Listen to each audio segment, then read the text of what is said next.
मछलियों की कहानी। एक जलाशय में 3 मछलियां फिशेस रहा करती थी, अनागत विधाता, प्रत्युत्पन्नमति और यभद्विष्य।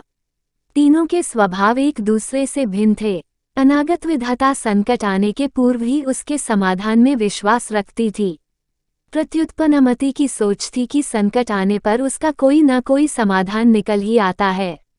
यभद्विष्य किस्मत के भरोसे रहने वालों में से थी। उसका मानना था कि जो किस्मत में लिखा है वह तो होकर ही रहेगा, चाहे कितने ही प्रयत्न क्यों न कर लिए जाएं, उसे टाला नहीं जा सकता।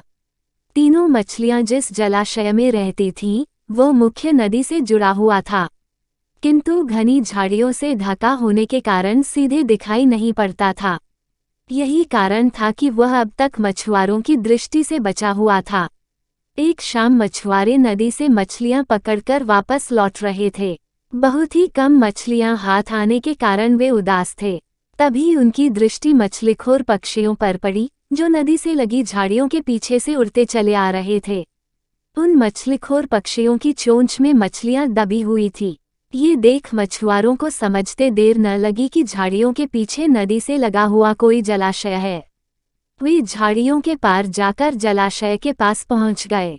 वे बहुत खुश थे। एक मछुआरा बोला, लगता है ये जलाशय मछलियों से भरा हुआ है। यहाँ से हम ढेर सारी मछलियाँ पकड़ पाएंगे। सही कह रहे हो भाई, लेकिन आज तो शाम ढेर आई है। कल सुबह सुबह आकर यहाँ पर अपना जाल बिछाते हैं। दूसरे मछुआरे ने कहा। दूसरे दिन आने की योजना बनाकर मछुआरे वहाँ से चले गए। मछुआरों की बातें अनागत विधाता ने सुन ली।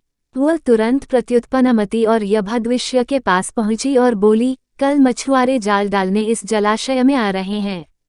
यहाँ रहना अब खतरे से खाली नहीं रह गया है। हमें यथाशीघ्र ये स्थान छोड़ देना चाहिए। मैं तो तुरंत ही नहर से होती हुई नदी में जा रही हूँ।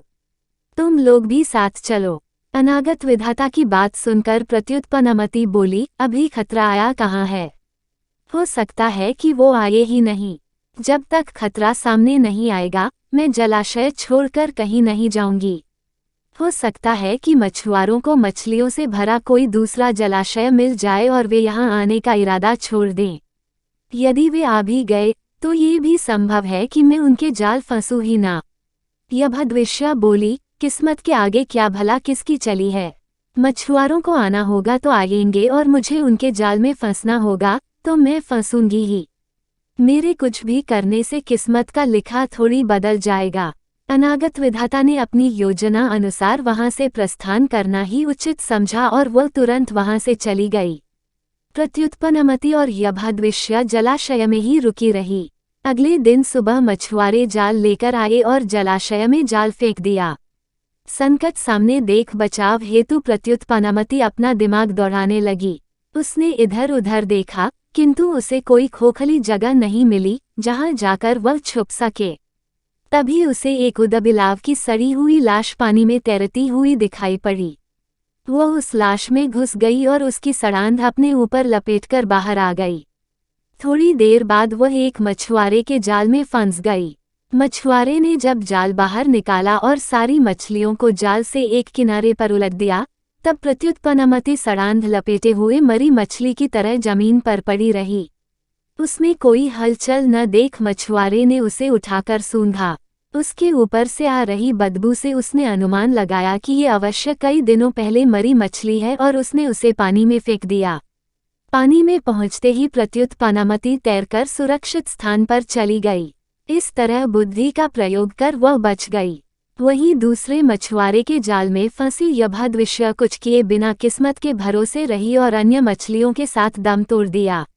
सीख, किस्मत उसी का साथ देती है जो खुद का साथ देते हैं। किस्मत के भरोसे रहकर हाथ पर हाथ धरे बैठे रहने वालों का विनाश निश्चित है।